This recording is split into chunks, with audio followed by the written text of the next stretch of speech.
像别什么。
You, the custodian of so many. You, the guardian of India's destiny. Through Punjab and Sindh, Gujarat and Maratha, Dravida, Utkala and Bengal, across lofty crests and melodies of the Vindhyas and the Himalayas, your name awakens one and all. It rests upon the melodies of the Yamuna and Ganga in harmony, and swells the waves of the Titanic Sea. Your blessings we seek. Your praises replicate you as the protector of India's fate. Jai Hai, Jai Hai, Jai Hai. Victory forever to you.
Day and night, Hindus and Buddhists, Jains and Sikhs, Parsis, Muslims and Christians meek.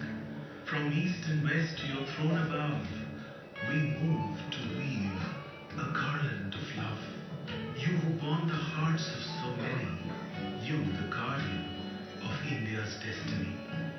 Jai Hai, Jai Hai, Jai Hai. Victory forever to you.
Through rugged paths that rise and fall, your pilgrims have traversed them all. O charioteer, the roar of your wheels echo day and night on the trail we tread. The clarion call of your sacred conch saves us from riot, despair and dread. You, the journeyman's steadfast mate, you, the shield of India's fate. Jai He, Jai He, Jai He. Victory forever to you.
When the night was dark and utterly bleak, when our land lay sick in a fevered swoon, O loving mother, you held us close and shielded us from time's morose. Your lower but ever watchful eyes, so pure, so faithfully sanctified, granted us your special boon. You, the remover of all agony, you, the guardian of our destiny. Jai He, Jai He, Jai He. Victory forever to you.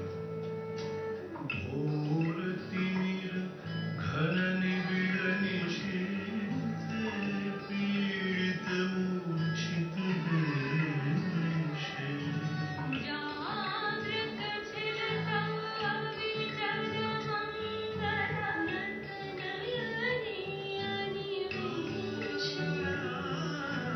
तू स्वप्ने आतंके रक्षा करिले अंके स्नेहमयी तुमी माता जनगण दुखत्रायक जय हे भारत भाग्य विधाता.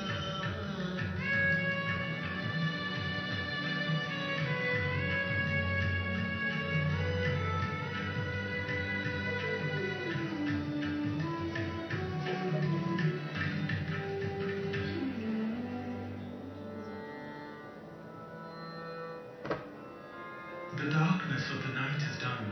Now watch the glory of the rising sun. Touch the brow of eastern hills. The song of birds, the auspicious breeze, pour their portion to forever seize our hearts. As India wakes to meet the sanctity of your blessed feet. You, the Lord of mighty lords, your glory we shall forever applaud. The remover of all agony, guardian of our destiny. Jaya He, Jaya He, Jaya He, victory forever to you.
Good morning, everyone. As we mark 70 years of our independence with this program today, let us all take a moment to remember the sacrifices of all those who laid down their lives to make this happen, who laid down their lives to liberate India from the clutches of British imperialism. Let us pledge that we shall not take this freedom for granted, because it didn't come free of cost. It came with a lot of sacrifice and a lot of efforts. I would now request all the dignitaries to kindly occupy their seats on the stage.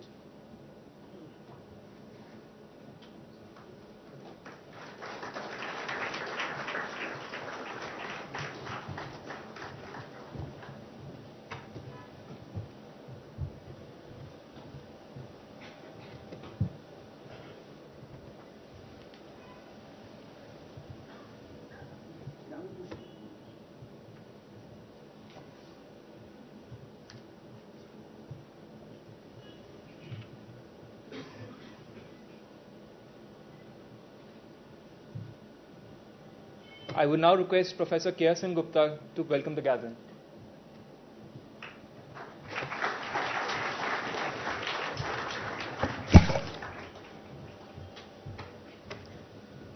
A very good morning to all of you. Friends, colleagues, students, we are extremely fortunate to be having this opportunity to celebrate the 70th year of the India's independence. We are fortunate because in our busy schedule, thinking of our careers, our professions, our jobs, our daily life, there is hardly any time which we can spare to think about the immense sacrifices, the hardships, the torture that our freedom fighters had to undergo to give us this day of freedom for all of us, where we can breathe freely, where we can speak freely, we can express our opinions. India is, our country is what it is today. We have created an identity of our own in the global scenario because of the immense sacrifices of our freedom fighters. We would not have been here today had it not been for their immense sacrifices. Fortunately, we know the toils of some of our sung heroes, but our unsung heroes have disappeared into the oblivion. So here we have got an opportunity on the 17th year of India's independence to invite our beloved friend Abhijit Chaudhary, whom I have been knowing since his student days, to share his thoughts and to tell us a few words about some of the unsung heroes of the freedom movement and the freedom struggle.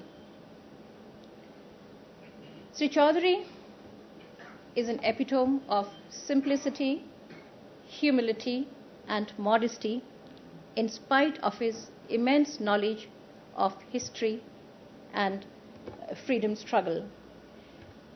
He is an avid researcher in history, and he is an eloquent speaker. So again, we are extremely fortunate to have Sri Abhijit Chaudhary with us, who will share his thoughts today on this important occasion. So we all belong to the IIM fraternity, so there's nothing to welcome you, but I certainly welcome Sri Chaudhary to IIM Shillong. Please. Thank you.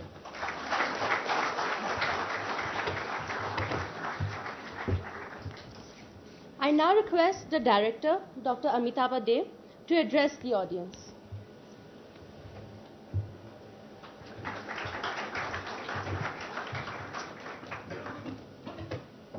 Respected Professor Chaudhary,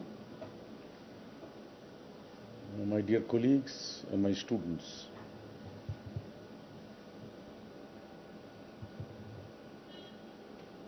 India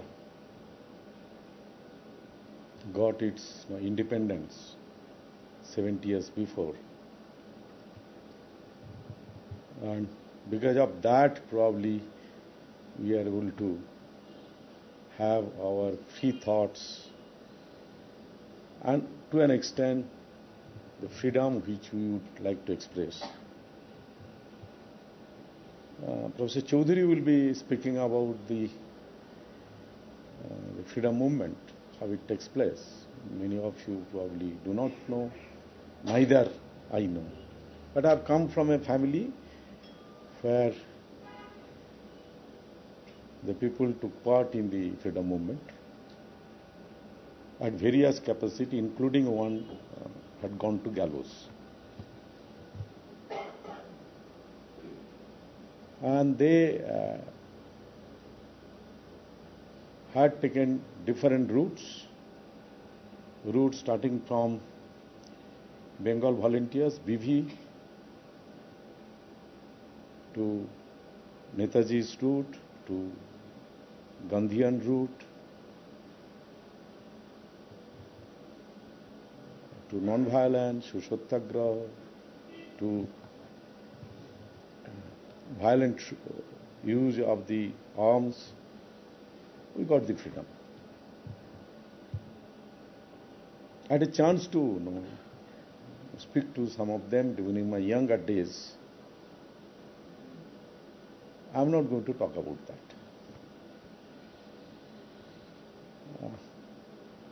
As I grow old, I was trying to understand what we achieve. And that's literally worrying me. In a sense, is that of probably we need to look back and see it's a freedom, it's an independence. And this was debated a lot during that period. What freedom are we talking about?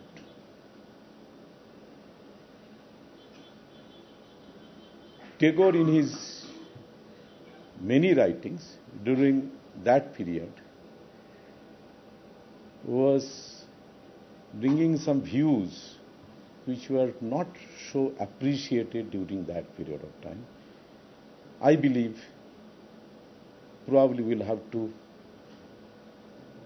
take a look about some of the views.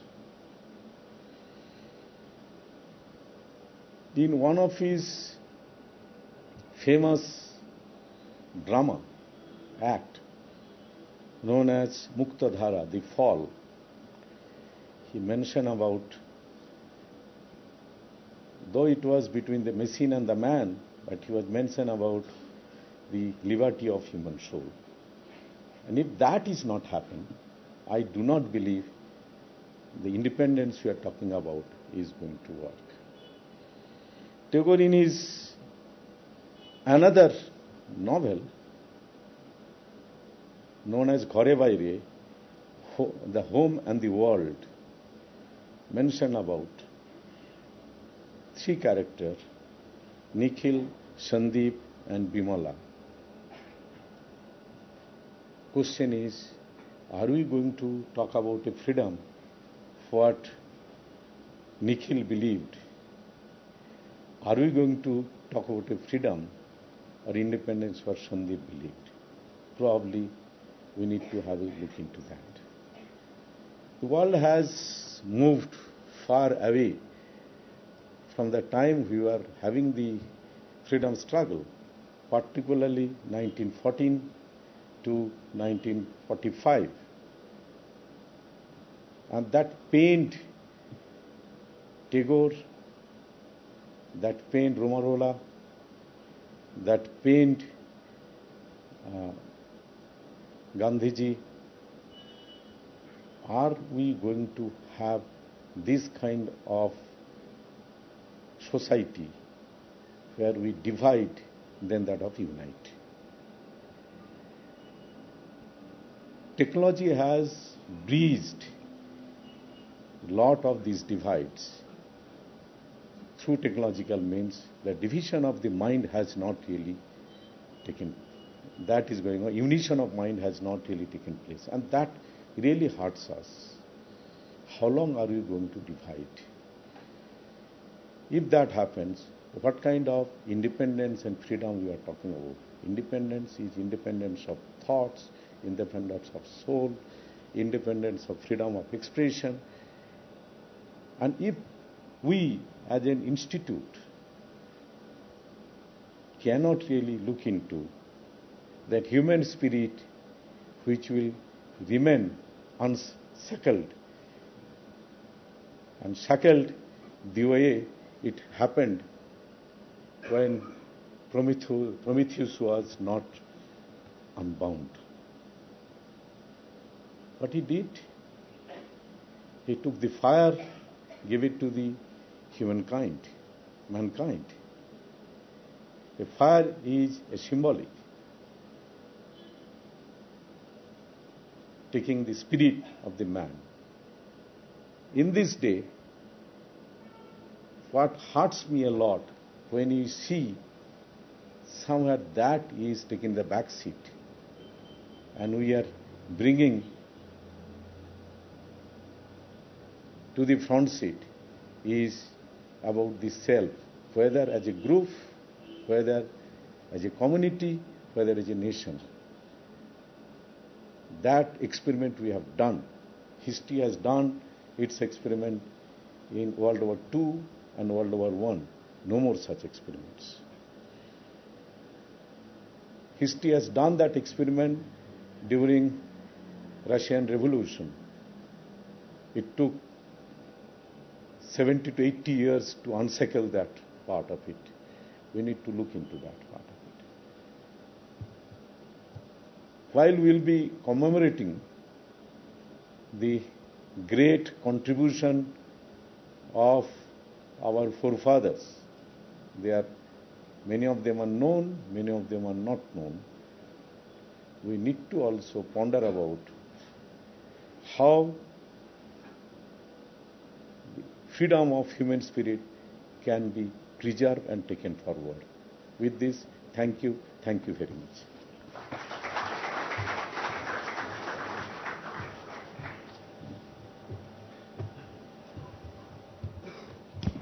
Thank you, sir. I would now request Shri Abhijit Chaudhary to deliver his lecture on the freedom movement.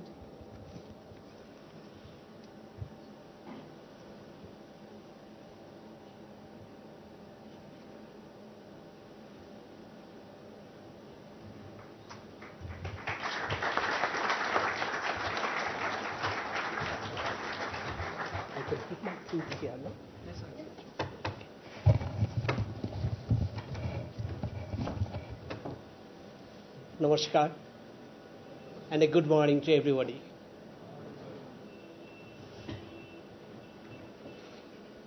What a beginning you had made. My distinguished junior colleagues from the teaching fraternity and my young friends, the students from all over India. You have inspired me by giving us the full rendition of our national anthem, which actually, I must admit, most of us we did not know.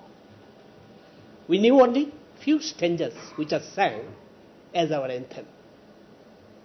And we understand what a deep meaning this full body of the song carries for India. So once again, I salute you all for your imagination and your spirit. And thank you, Honorable Director and my friend and batchmate in NEHU, Dr. K. Sen Gupta. Now, you see, I was notorious for my excitability when I was a student in NEHU. She knows it. In debates and whatever forum I participated, I used to easily get excited. Today, also, I had felt that I was excited, but things have changed with age now. I felt I was more inspired than being excited. Inspired because we are passing through an hour in our national history which is facing crisis, one crisis after another. So we need this kind of inspirations to ask questions to ourselves. The second great thing I am feeling right at this moment is that I am speaking before a person, Professor Amitabh De, who belongs to a very well-known freedom fighters family from the district of West Bengal, Midnapur.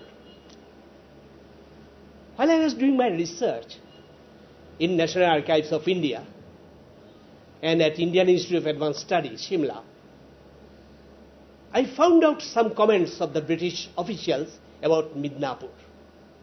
Some would like to compare Midnapur's situation during the Gandhian movement called Quit India movement in 1942 as fiery.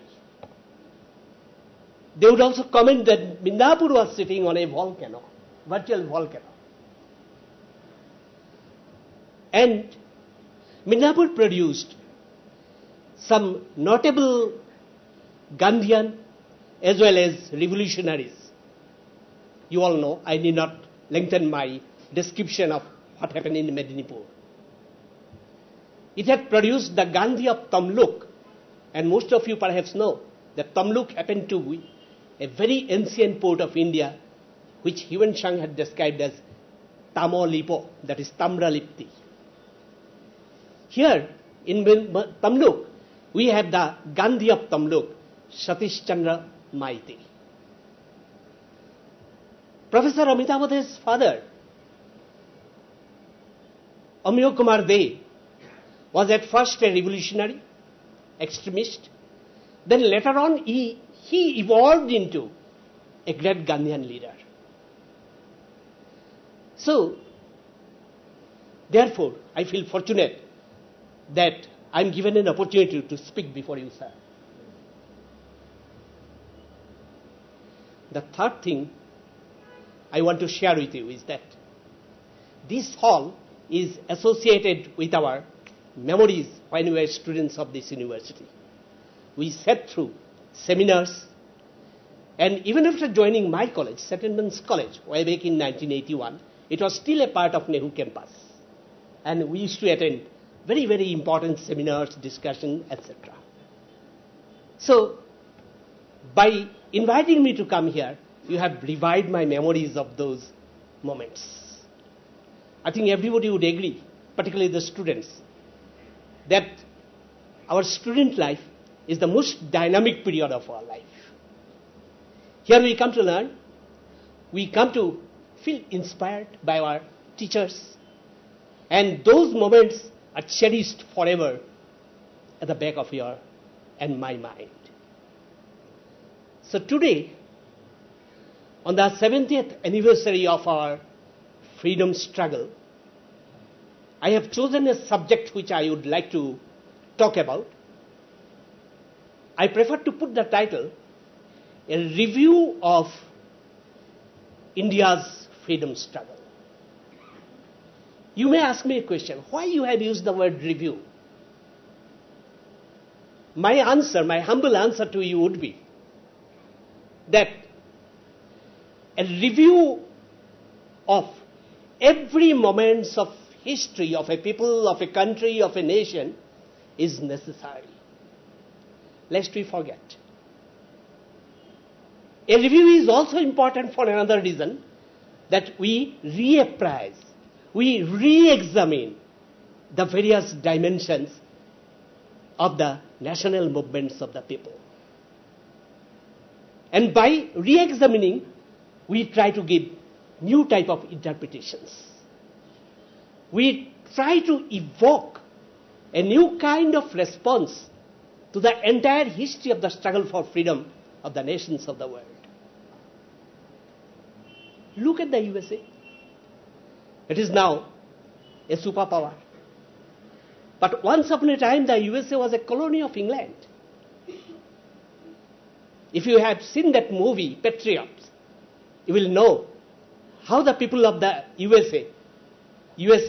American colonies of Great Britain, they fought against the British. And how some patriots actually suffered due to internal politicization of the movements. If you deeply examine the entire content of the movie. So, in my review of the Indian freedom struggle, I'd like to touch upon some of its very interesting dimensions. That is my purpose today before you. See,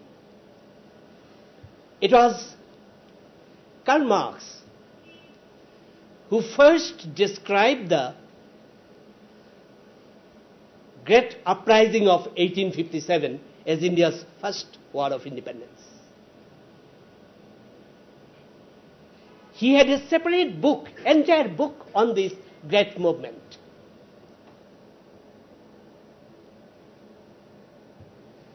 And then the idea was taken up by Veer Savarkar, another revolutionary of India, who described the movement of 1857 as India's first war of independence. And I believe many of my distinguished colleagues in the teaching fraternity know that there had been a bitter debate in Indian historians' circle right from 1870s as to whether we can describe the great uprising of 1857 as was a war of independence at all. I'm not going into that debate because I myself had a bitter debate with my colleagues in the college on this question. I'm not going to recall it. Now, the great revolt of 1857, which had been generally denigrated by the British in their records as the so-called Sepoy Mutiny, Mutiny of the Sepoys, it occupied a great place in the public memory of India.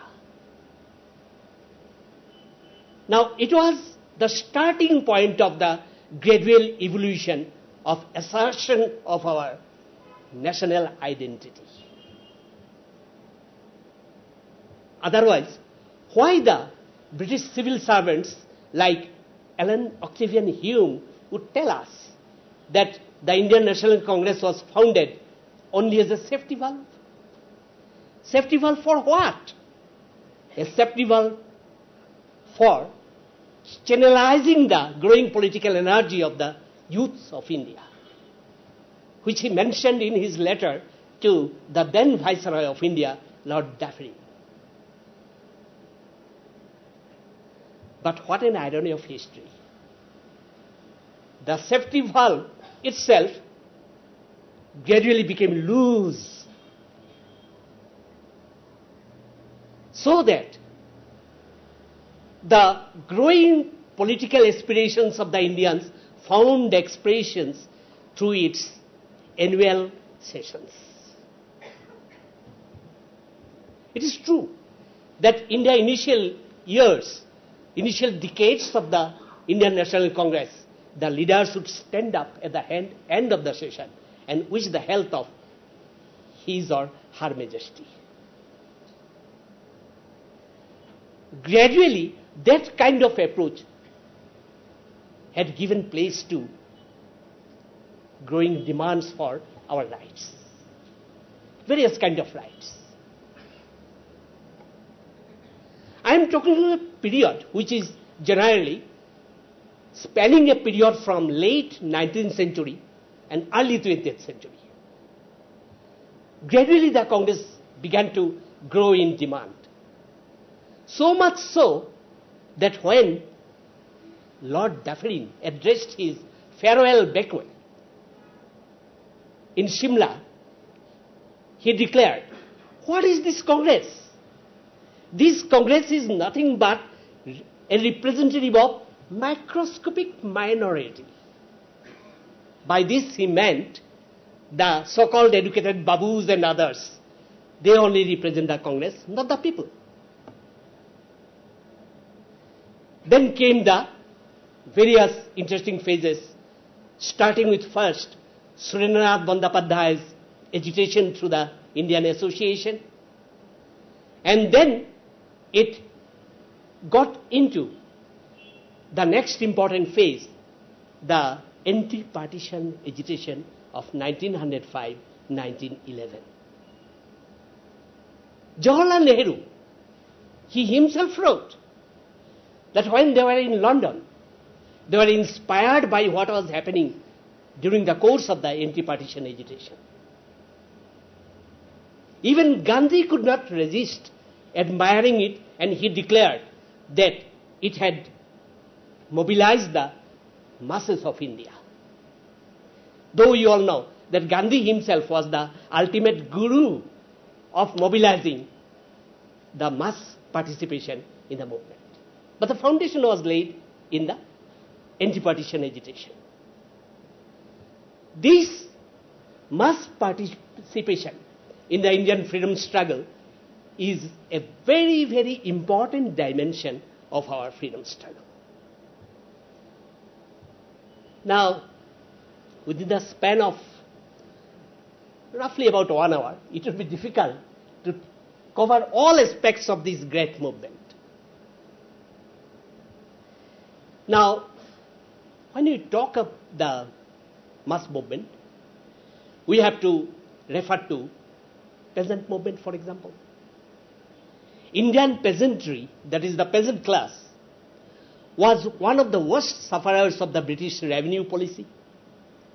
They were the sufferers of exploitation of the zamindari system, which was prevalent virtually almost all over the subcontinent under the British rule. So, when the masses, for example, started movements in context of the famous Champaran movement, Champaran Satyagraha of Gandhi, when they started their movement at Khera or Khaira in Gujarat, it was Gandhi who understood the various important aspects of regional grievances of the people of India.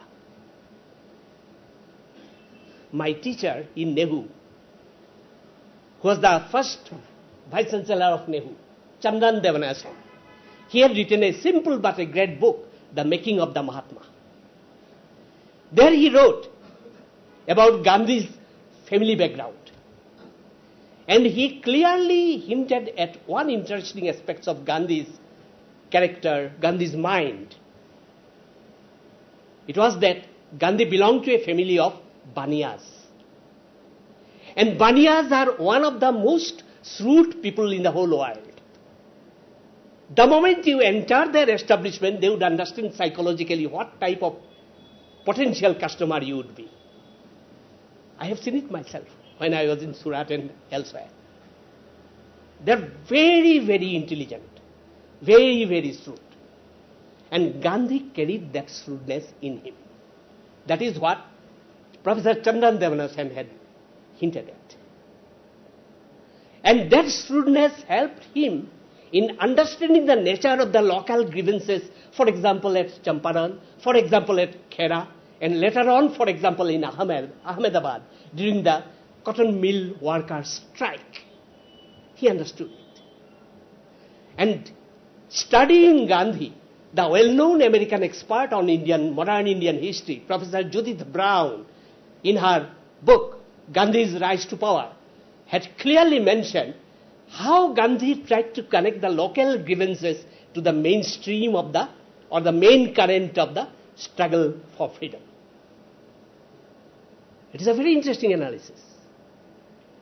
And after reading hard in my student life in Nehu, I came to the conclusion that probably Gandhi was the first to give a pan-Indian, I repeat, pan-Indian character to our struggle for freedom.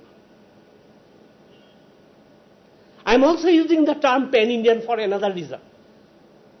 As Sardar K.M. Panikkar had said, that India is virtually a continent, given its diversity in all respects: physical geography, cultural geography, psychological geography of the various ethnic groups constituting the great Indian population, all combined together, India presents itself as a meta-ethnic entity, a multinational, multicultural polity, society and state. And that is the beauty. You look at France, you look at Germany, you look at Spain, all right, they are colorful people, no doubt.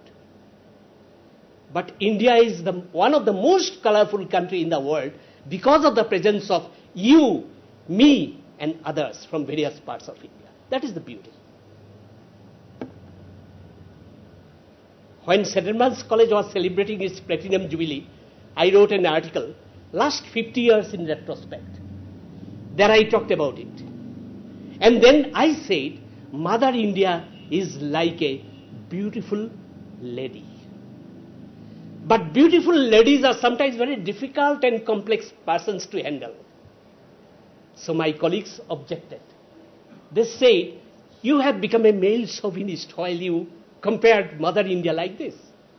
I said, no, I did not use any negative sense.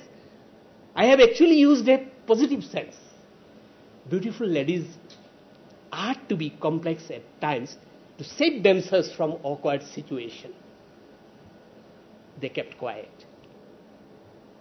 Now this idea of Mother India you would find in the writings of Bankim Chandra Chattopadhyay, in the writings of Aurobindo, and the concept of Bhavani Mandir, which inspired our revolutionary extremists later on.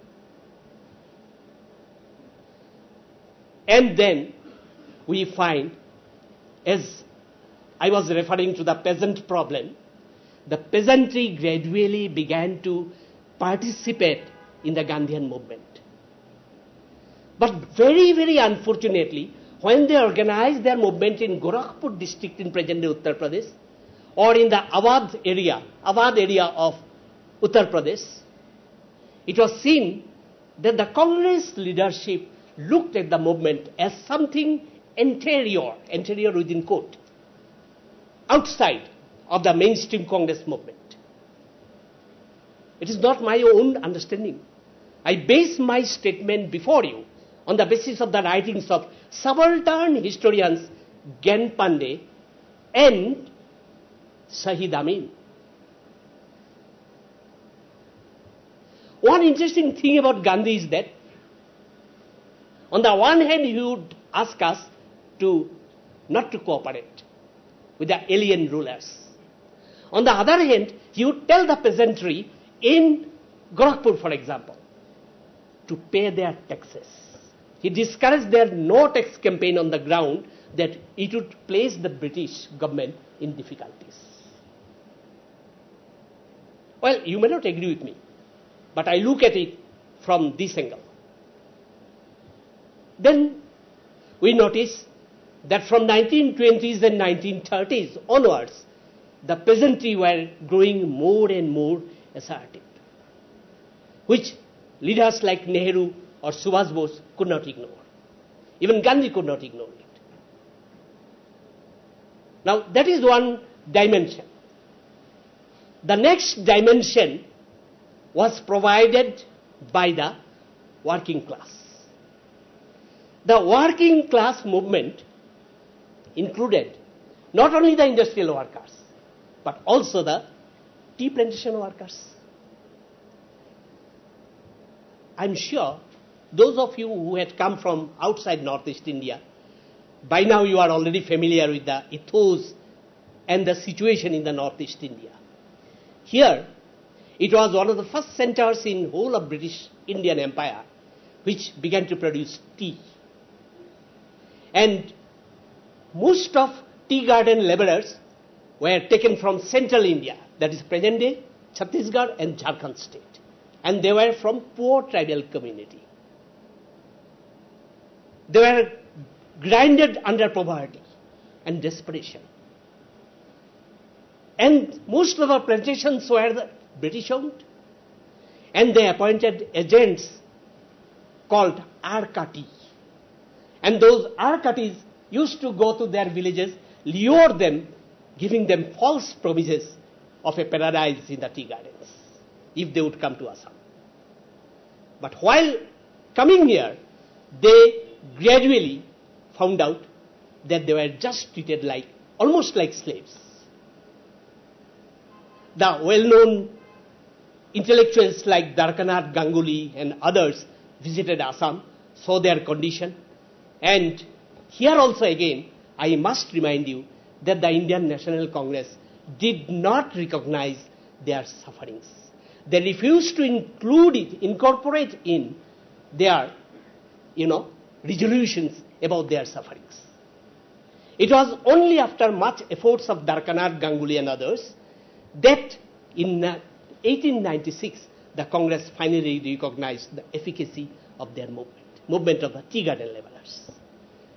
By 1921, Gandhi himself supported the tea garden laborers strike in Assam. He supported the strike in the ports and railway department of Assam and Bengal in 1921. Now, I would do injustice to the people of Punjab if I don't mention Jallianwala Bagh. There is another reason. Last year, I went to Jallianwala Bagh. The moment I entered the Bagh, the moment I saw the marks of bullet on the walls, on the four sides, I got emotional. Naturally. Any Indian would feel it. Now, it was the Jallianwala Bagh issue which made Rabindranath Tagore return his knighthood. I think many of you must have read that famous letter which he wrote to the Viceroy. Unfortunately, that happened in 1919 when he visited Shillong for the first time. And I have written in this paper published from Jamia Millia Islamia in 2013, I have written that Shillong was a township where the Babus lived. Most of the settlers, whether they were Bengali, Assamese, Biharis, Marwaris, Gurkhas or others, Shillong was a cosmopolitan center right from the beginning. Most of them were Rajbhakts. They did not dare to annoy the ruling authorities. So during his first visit, Tagore was virtually ignored.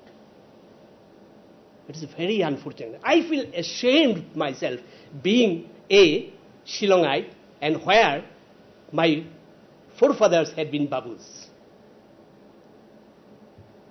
This is agonizing reminder for me. So, Tagore had delivered only one lecture at the Brahma Mandir in Khindaila, that is Police Bazar. Nowhere he was invited. It was only later on that he was acceptable. So you can understand that we need not blame only the Congress. We have to blame ourselves for a collective attitude. We would not give importance to Jallianwala crime committed by General Dyer. We would give importance to the question why Tagore had to reject his knighthood. It is a kind of mentality colored by attitude of slavery. You may be angry with me, I apologize beforehand to you. So, one of the great examples, the working class dimension of the national movement was the naval mutiny in Bombay, Karachi, and other British naval bases. The workers, they were inspired by exploits of the INA. And Indian naval ratings were also equally inspired by the exploits of the INA. I'll come back to INA a little later. And sir, I believe I'm not taking much time.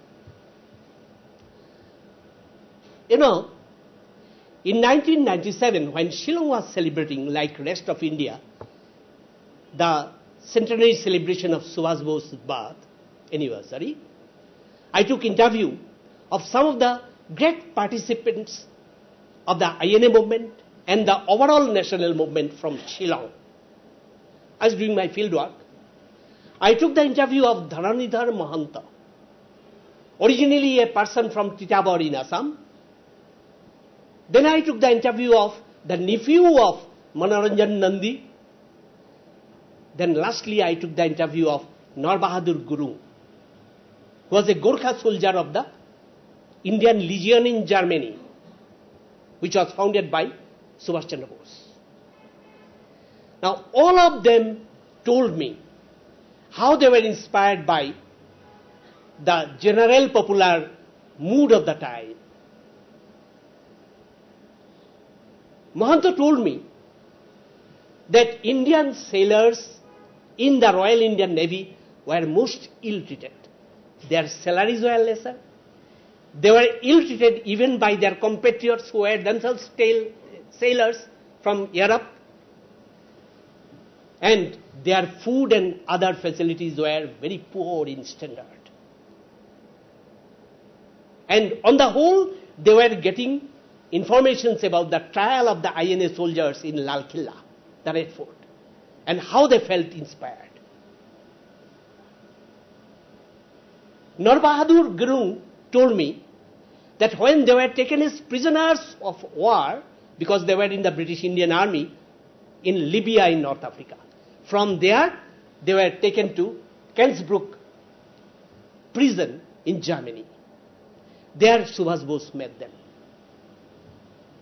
And Narbahadurji told me that you can't imagine 500 Gurkhas joined Indian Legion.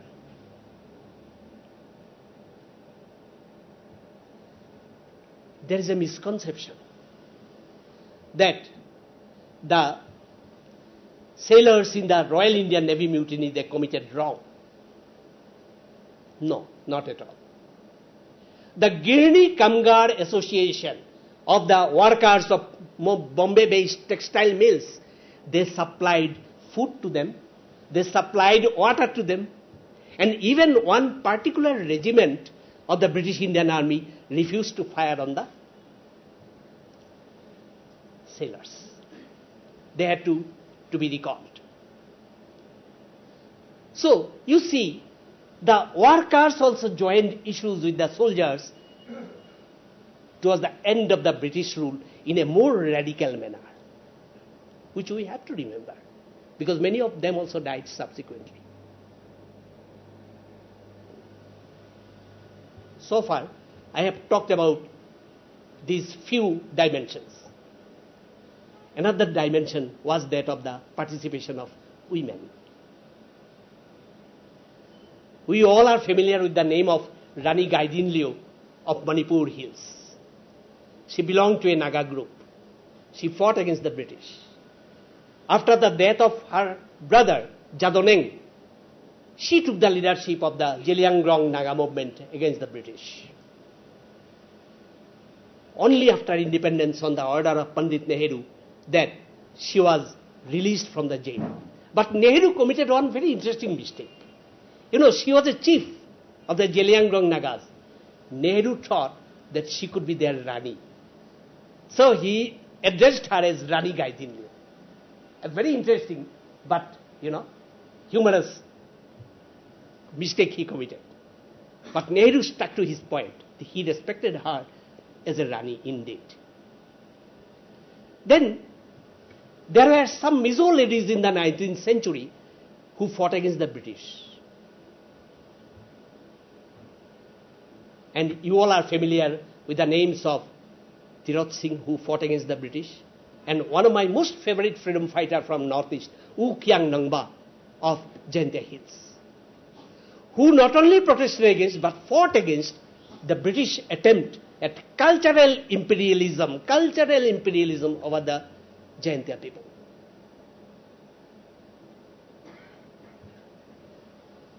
So, the ladies and males, they all participated spontaneously. During the Quit India movement, Kanaklata Borua of Assam, she wanted to raise the Tiranga. She was shot dead. In the same movement, Bhogeshwari Phukanani of Assam was shot dead. And it was during this Quit India movement, Matangini Hajra of Midnapur was shot dead.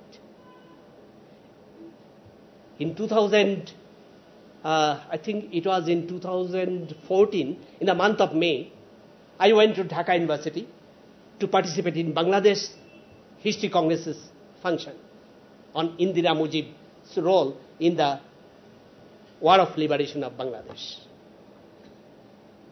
And while visiting Chittagong, that is Chattogram, I found how the local people there had preserved a statue of Pritilata Waddadar, the fiery revolutionary who participated in Master the Surya Sen's armory raid in Chittagong in the 1930s.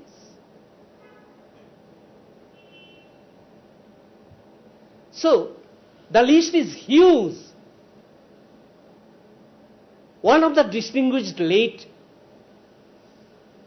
social leader of India, Lakhan Sulai, during his interview to Professor Helen Giri of Nehru, clearly said many Khasi women participated in the movement. Of course, at a later stage. But most of them were influenced by Subhash Chandra Bose. And late Hibson Roy Kharshian, during his interview with me in 1997, told me that the ladies were very much inspired by the inspiring leadership of Subhash Bose and his address in 1938. There are instances of many ladies giving shelter to the revolutionaries and even the Congress leaders, communist leaders at their houses in the rural areas. And some of them actually suffered torture because of this. So, women's role, you cannot ignore, I cannot ignore. Yet another dimension was provided by the youth, the students particularly. There are plenty of literature available now all over India in various languages, vernaculars besides English, on the students' role in the movement. I do not know how many of you have seen the Cunningham Circular, which was circulated in Cotton College and elsewhere in Assam, trying to bar the students from participating in the movement. And then, we all know, students took a leading role in organizing underground revolutionary movements. In fact, later on in the INA, there was a group of small schoolboys who were formed into Bahadur Sena, probably after the name of last Mughal emperor of India, Bahadur Shah Jafar, Bahadur Shah II. They used to jump before the advancing British tanks while they were fighting against the British in Imphal front and Kohima front. Young boys jumping before the tanks with bombs strapped on their back. If you are interested about history, I know many of you get nervous the moment you see a history teacher like me in the classroom. You might be thinking that, okay, this guy is going to bore us. But history is really a very interesting subject. Because here you feel the pulse of the people. So if you are interested about history, I would refer you to well-known scholar from Assam, Ramesh Kalita, who had written books on student movement, both in Assamese language and also in, for example, English. There are books in various vernacular languages on students' movement. Suprakash Roy wrote a very well-known book, Bidrohi Bharat, in Bengali. There he had mentioned about various streams of the movement. I will not lengthen my talk to you because I think I have already told you it is a subject with a vast, territory. It had multiple dimensions. I will refer to one dimension, that is the participation of the Indian Army, British Indian Army. We should not think that British Indian Army was always guided by concept of namak halal, loyalty to the giver of food, giver of livelihood. They were also guided by namak haram. That is, they revolted against the, subjugation, against harassment. One example I had given about one of the sections of the military force, Royal Indian Navy. But what about the British Indian Army? Mr. Dhanidhar Mahanta and Narbahadur Gurung told me there was a feeling of resentment against the British among the Indian soldiers. Particularly when they were, left behind by the retreating British forces from Singapore and Malaysia when the Japanese occupied these areas. It was one of the reasons why Rajbihari Bose, Captain Mohan Singh, or Subhash Chandra Bose did not require much persuasion. They were already resentful. And they were given the dose of inspiration. You give me blood, I'll bring freedom to you. Those inspiring words motivated them. And they joined the INA, at least to the tune of 46,000 soldiers. Now, INA represented the epitome of two things. First, revolutionary underground movement. Second, the armed forces movement for getting rid of the foreign yoke, foreign rule. This we must remember. Now, you know that during the Quit India movement, in Peshawar, the Garhwal regiment refused to fire upon the people. And Peshawar happened to be the main theatre of Frontier Gandhi, the great Indian national leader, Khan Abdul Ghaffar Khan. And he formed a group, Khudai Khidmat Gar, who put on red shirt. They were also known as the Red Shirts. They were organizing popular uprising in the entire northwestern frontier province, of which headquarters was the Peshawar. So the soldiers refused to fire on the people. I have seen 2 or 3 secret reports of the military department where they mention that in northwestern frontier province, in present-day places under Pakistan, like Waziristan, Baltistan, etc., British airplanes dropped bombs in 1942. I have seen it with my own eyes. I have mentioned in my assignment paper in Nehu during my student life.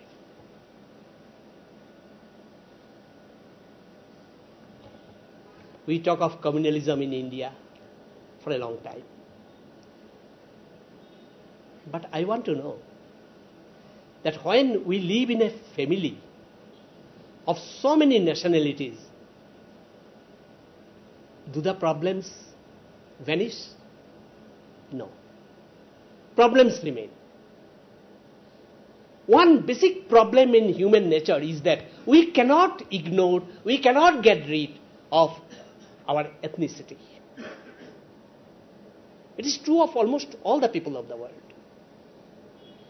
But then it is the sagacity of the leadership which requires to handle it tactfully, with a clear mind, and only then perhaps we can gradually subsume it under a general spirit of national identity. However, the concept of European nationhood is now receding. The extremes of European concept of nationhood had been expressed through Hitler's movement, through Mussolini's movement, through Japanese ultranationalism.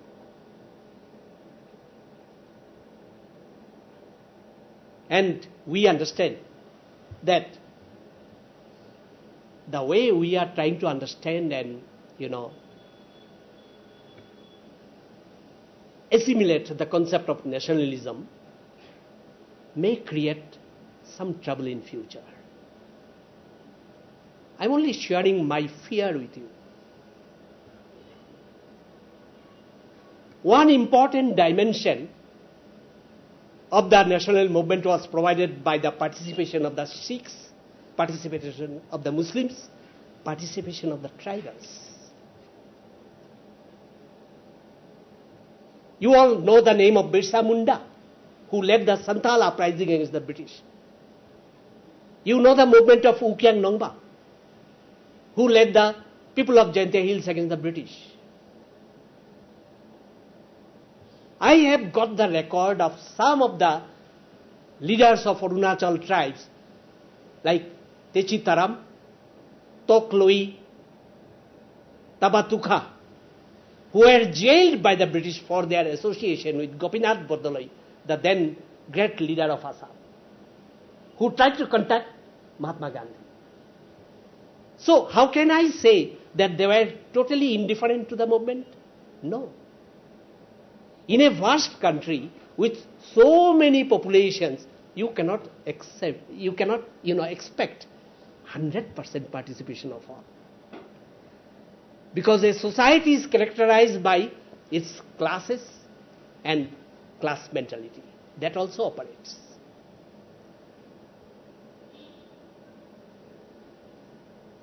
Now I think, sir, before I conclude, I have to say a few things. India had become independent in 1947. I was born only a few years after that. So I belong to one of the early generations of post-independent India. I have seen in my youth how our fathers, our uncles, our neighbors, they had much expectation, much aspirations about the future of India. I'm talking of 1950s and 60s. But unfortunately, because of the tribe of electoral politics, gradually our country is again facing the danger of divisions. This thing, you people who are from the younger generations, you have to be not only aware of, but you have to warn us that you don't commit further mistake. This is one thing we have to remember. Look at, for example, what is happening in Assam today. Those who are coming from Bangladesh, they are not acceptable. It is really a sorry state of affair. Whereas the central government notification had clearly said that they would be granted citizenship. I have seen that notification in the Gazette. Similar problems Pakistan is facing. The Muhajirs who had migrated from India are not acceptable to the Punjabis. There is contradiction between Baluch and Punjabis. There is contradiction between tribal people of northwestern frontier province and the Punjabis. There is contradiction between Punjabis and Sindhis. The Mujahid Qawmi movement of Sindh province of Pakistan is an example. In Bangladesh, the Bihari Muslims are virtually stateless people, you can say. I have seen them. It is true, they played a very nefarious role during the War of Liberation in Bangladesh. But Pakistan is interested in not accepting them back. Why? These are some of the reasons why I wanted to share with you my ideas of the genetic linkages with our ethnicity. You may find my statement very, very simplistic, but then probably in our gene, it is ingrained through generations. External influence, I do not ignore, but this can be one of the factors. A few years back, some of the experts in wildlife, they conducted a research in a sanctuary in Rajasthan, they found out that the deer, right from their birth, they understand what is their territory. They say that it has genetic linkages. Probably information is carried in our genes. We do not know. So, in the 70th year of our freedom, which I prefer to call, within quote, transfer of power, and I have mentioned it in my Facebook postings, transfer of power, we have to therefore rethink about our priorities. Are our priorities economic development, which Narendra Modi is very often citing as a priority for us? Sabka Sukh, Sabka Saath. So, Narendra Modi had recently mentioned another very interesting point, that only few people are given too much of importance while we study national movement. What about the thousands of others who laid down their life, who suffered, who sacrificed everything?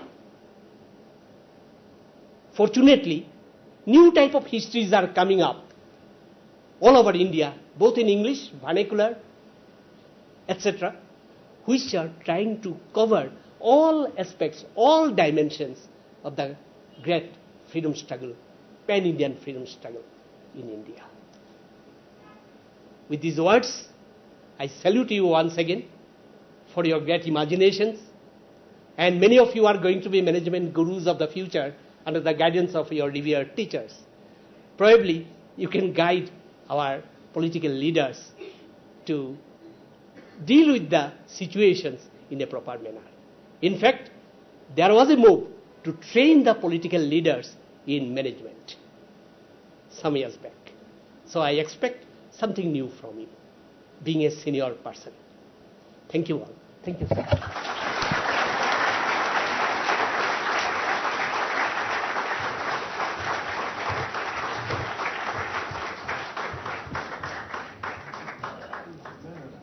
Thank you, sir, for those inspirational words. We'll now have the floor open for a few questions.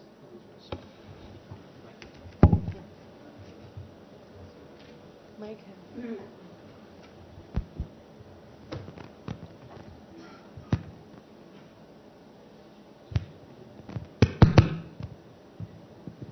I would love questions from students, because I believe one thing, unless you ask questions, teachers can turn into fossils.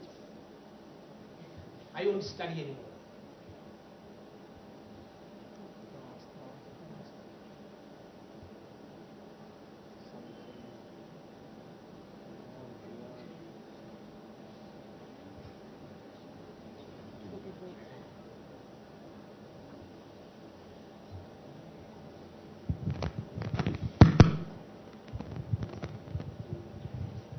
Very good morning, sir. My name is Abhishek Agarwal. I would like to ask you regarding a specific topic. You spoke about the different immigrants which have come to India and about the Bangladeshis who have settled in India and how they should be given citizenship of the country. Now, myself coming from Assam, I have seen firsthand how the kind of stress which they put in the local economy, at the same time the large number of Bangladeshis which are there in the state itself. So how do you account for the fact that the kind of negative effects which they're having on the economy and the employment situation of the state, and if the state is not able to support the local population itself, how is it supposed to support the illegal migrants which are there in the country? So how are we, on what basis are we responsible to give citizenship to the immigrants from other countries?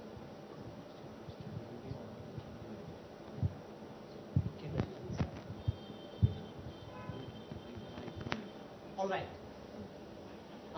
Can I come here? Yeah, Yes, please. sir, please. Sure.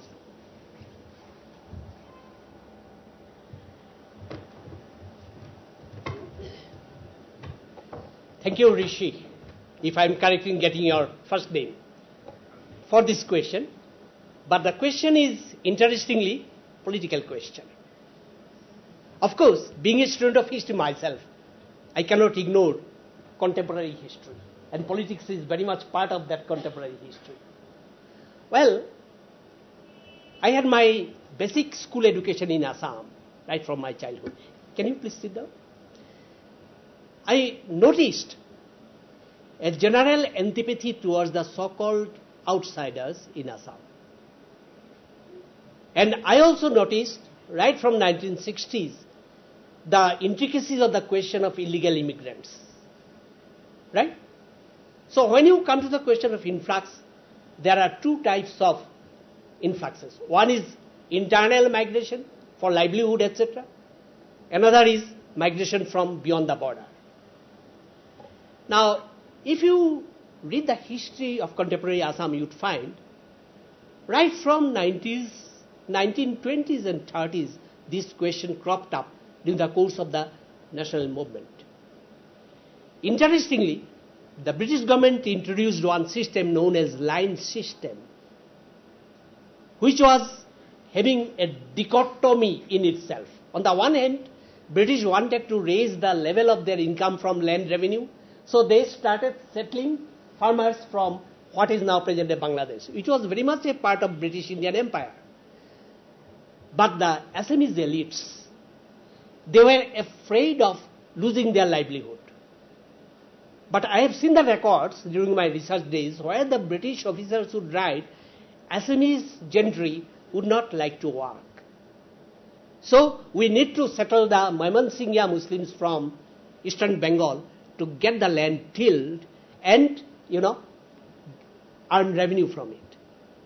The whole complication is beautifully narrated by Mr. late Abdul Matin Chaudhary, who was a minister in Assam government earlier and later on settled in Bangladesh, in his book. So I am not going into that, but if you are interested, you can contact me. I can give you reference to that book, and you can perhaps get in the internet.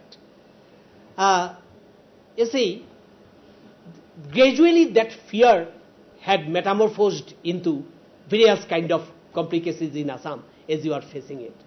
Beyond that, I am not ready to respond further to your question. We can talk about it privately. So please forgive me. Thank you.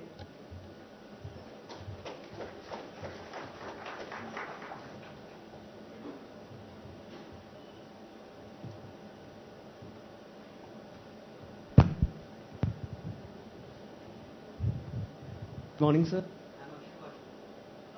question is, as we see in the history, there have been two kind of freedom fighters. One who followed Gandhian philosophy, and there were others who followed maybe the classical revolutionary.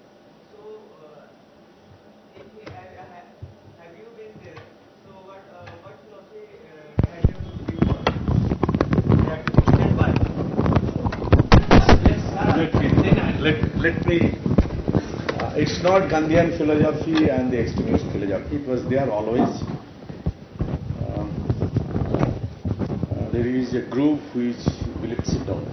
There is a group which believed they have something in Bengali we call is there is a group which believed in Naram movement, and there is a group which believed in Garam movement. That was exactly the term they used. Gopal Krishna Gokhale was the Naram movement person. Tilak and the Bengal group was the other part of it. And I believe, and that's what I have learned from my father and my relatives, that whatever required has to be done. In fact, this was told by Gandhiji, and which was criticized tremendously. The same Gandhiji who had gone for 21 days fast after Chori Chora movement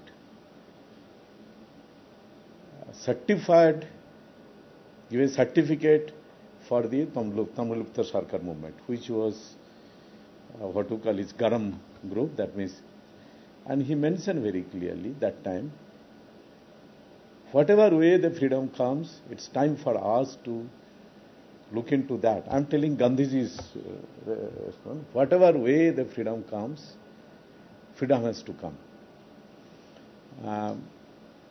So what we tell about Gandhiji, he was always talking about the movement of Satyagraha, movement of non-violence. It was not probably always true.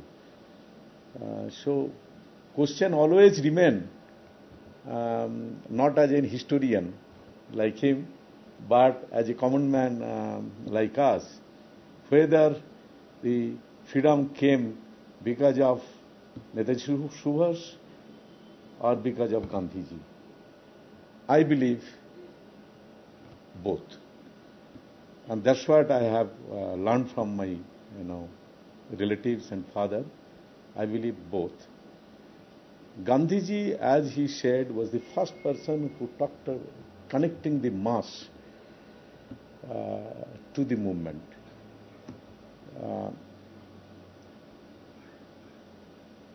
It's not Netaji Subhash who started the armed struggle. Much before that, people may not know. And if you read a book written by a series of books written by Shankari Prasad Basu on Nivedita. Nivedita came to India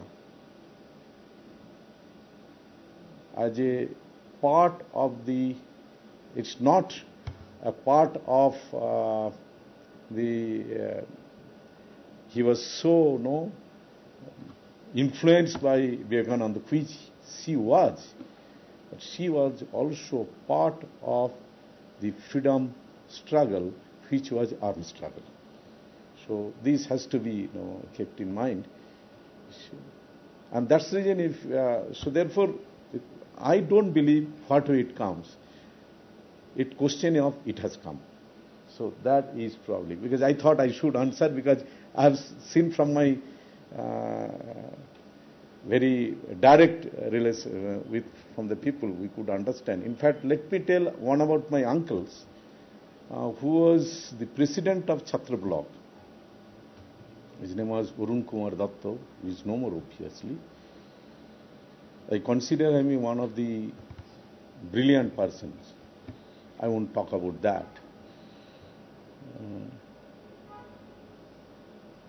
In one hand, he was president of the Chhatra Block, who was one of the very few who was allowed to meet Netaji before he left India.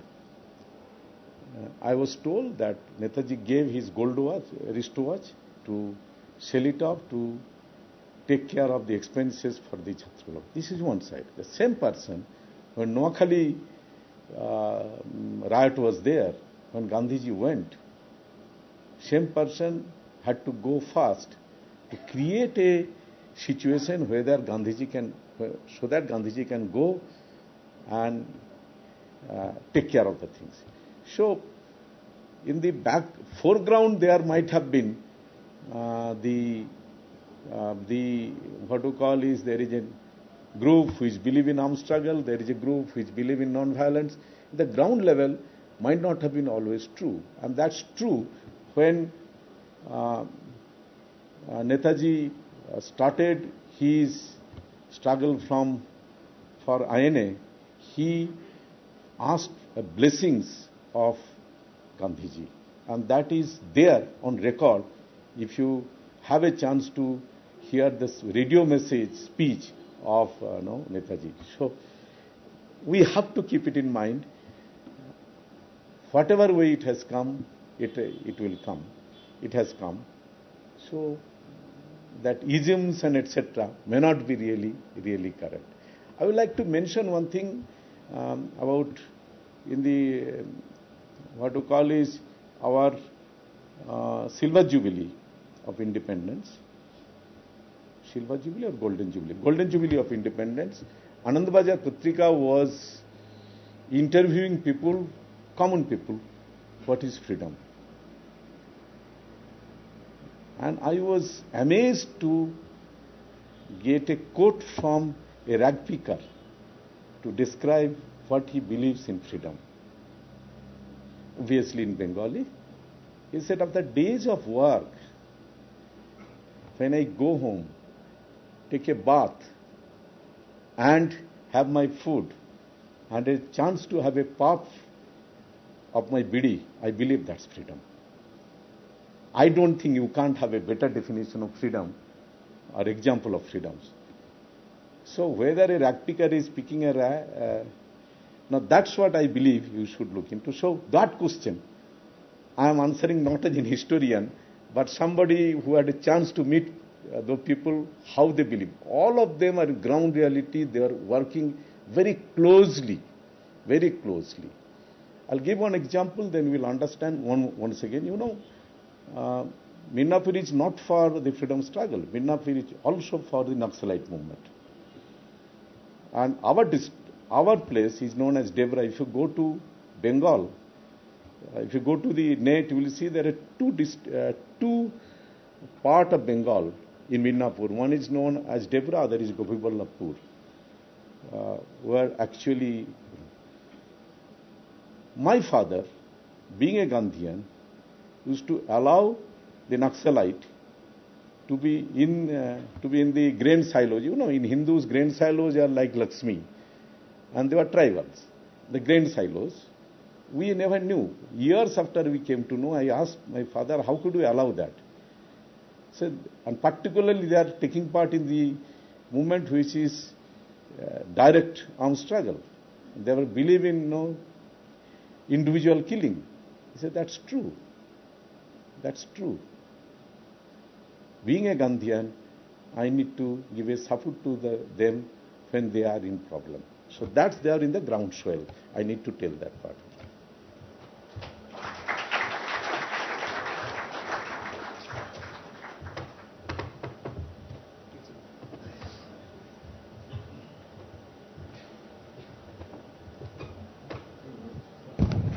May I know your first name, my dear friend? I am Akshay. Akshay.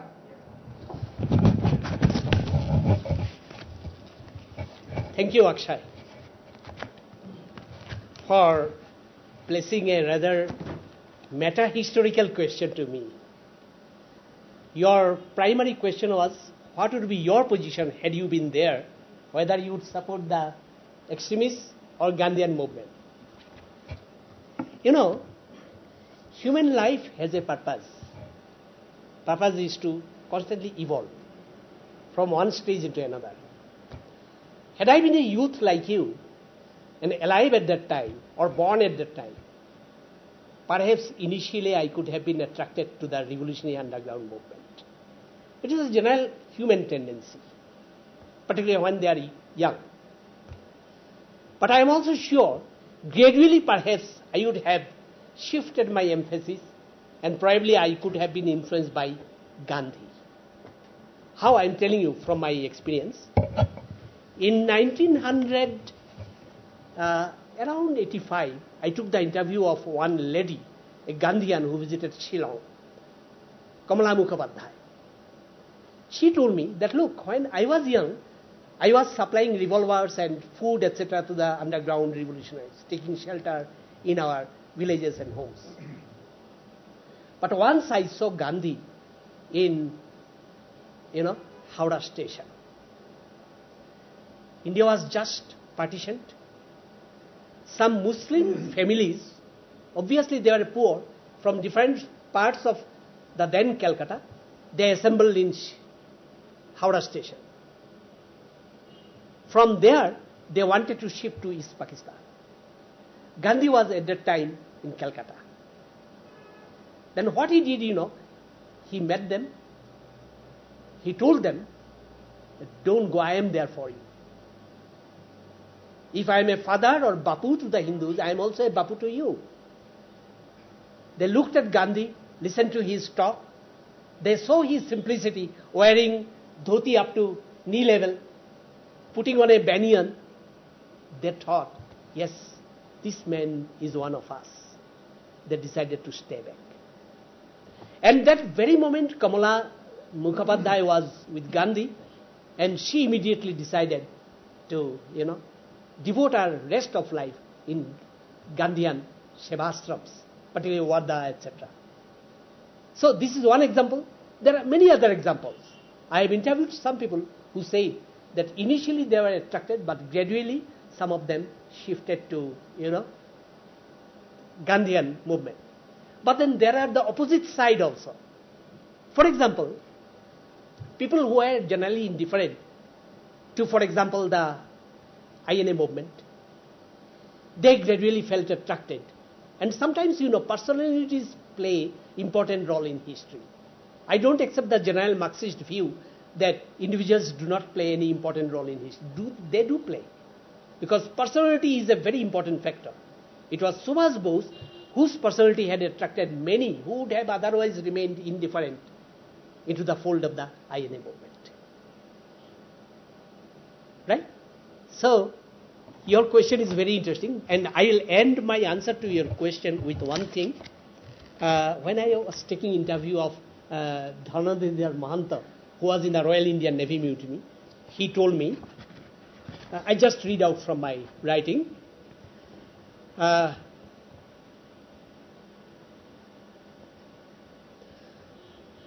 whether South America or Burma required a Gandhi to get freedom.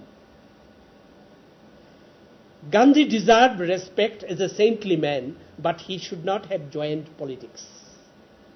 This is essentially his view. And I cannot take side here, being a student of history, I have to be a little bit objective. Then, on another occasion, he said, also Narbahadur Gurung also told me, Manoranjan Nandi also told me, that they were unhappy about partition. Dhanadhir Mahanta clearly said, we should have again declared war against partition. And he said, and I am reading out to you, just bear with me. When Germany was defeated in the Second World War, during the talks among the victorious powers at Potsdam, near Berlin, in August 1945, Stalin said that in the long run, it would be impossible to keep Germany down and divided. Look at Germany today. Dhanidhar Mahanta was telling me. They have broken down the Berlin Wall to be reunited. This is nationalism, he said. He also wrote an article in Northeast Times in 1991 on this German unification. So he believed that had we had little more patience, had we have been ready to sacrifice more blood, partition probably could have been checked. Now, I'm not very sure whether this could have been done, because the mental divide was already very strong after the 1946 episodes. So I'm not very sure whether what he dreamt of would have happened. Thank you. I need to supplement a little bit. Since the partition business came, I'm telling business should not be business. My father was there that time in Sevagram, and Gandhiji was not interested to take part in the round table talk. He said that if at all division took place, should take place upon my body. People from across the political spectrum visited Sevagram, and ultimately they told, Bapu, whether you are taking part in discussion or not, India is going to be divided. We want you to take part in the discussion. The division will be with little less pain. And I cannot tell who are the two people, but I have no proof, but I can tell those two names. One is Maulana Abul Kalam Azad, another is Morarji Desai. That time Morarji Desai was the secretary of Gandhiji, and Maulana Abul Kalam Azad, was epitome. Both of them, when they told that that's the scene, then Gandhiji said, I'll go, but I'll not speak. So that meeting, it did not take place. Other thing I need to tell you, Gandhiji, when you talk about Gandhiji, you talk about Ahimsa. In Sevagram, I was told by my father non-veg was served, used to be served. So this has to be kept in mind. And there used to be, for every month, there used to be a manager or a secretary of the mess from a particular province. One month was Bengali month, and Bengalis love to have fish. So therefore, fish was served in all form. So contrary to the belief that no, it was only a vegetarian food, it was not. And that's true in almost all Gandhi ashrams. I had a chance to be there, grown up in some of those places. Non-veg was not stopped. So if you talk about violence and non-violence, I would say at the age of 18, again Tagore wrote a piece of novel known as Rajashree, which means king at the same time saint, about Tripuras, and he wrote there that every day, every time, at the age of 18, was writing. That's the reason we tell. Every day, every minute, every moment, we practice violence in mind. Sacrifice of an animal outside, only an external manifestation of that. When you talk about violence, non-violence, that's going to be there. And that's alive. So I thought I should mention this part.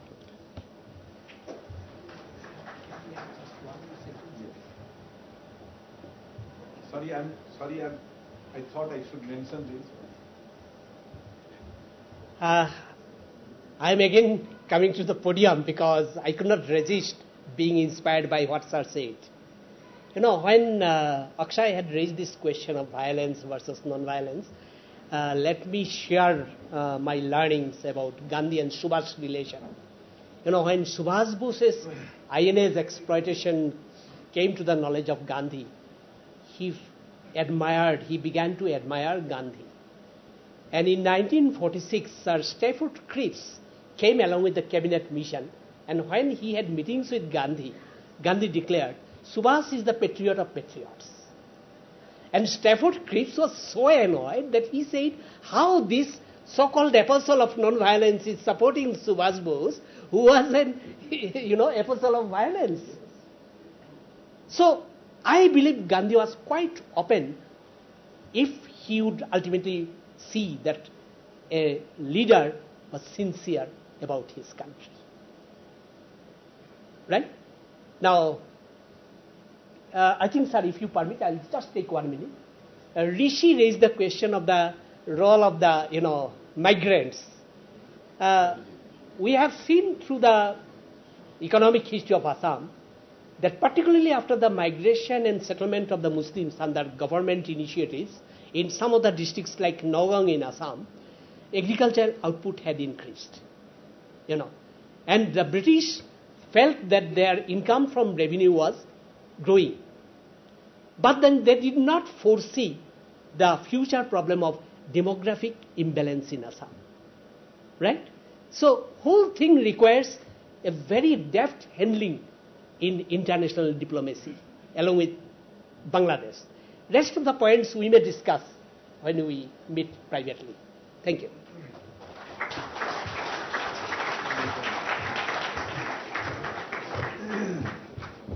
Thank you, sir, for sharing your views with us.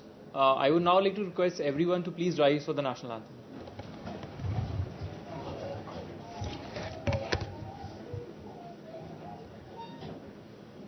जनगण मन अधिनायक जय हे भारत भाग्य विधाता पंजाब सिंध गुजरात मराठा द्राविड़ उत्कल बंगा विंध्य हिमाचल यमुना गंगा उच्चल जगधि तरंगा तब शुभ नामे जागे तब शुभ आशीष मांगे गाहे तब जय गाथा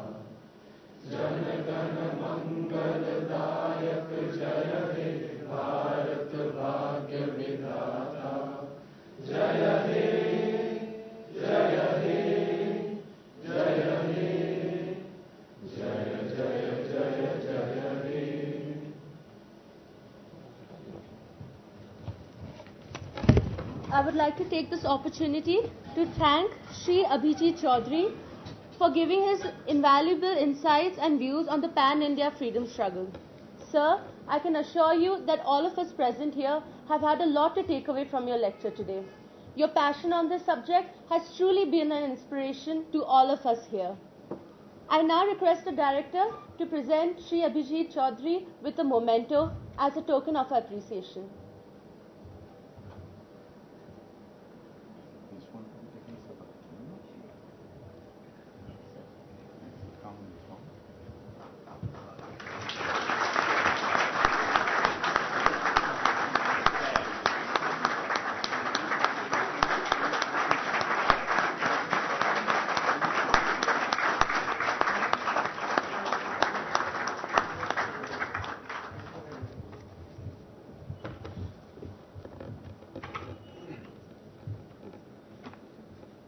I would now request all the dignitaries and the faculty members to kindly proceed to the tea room for refreshments.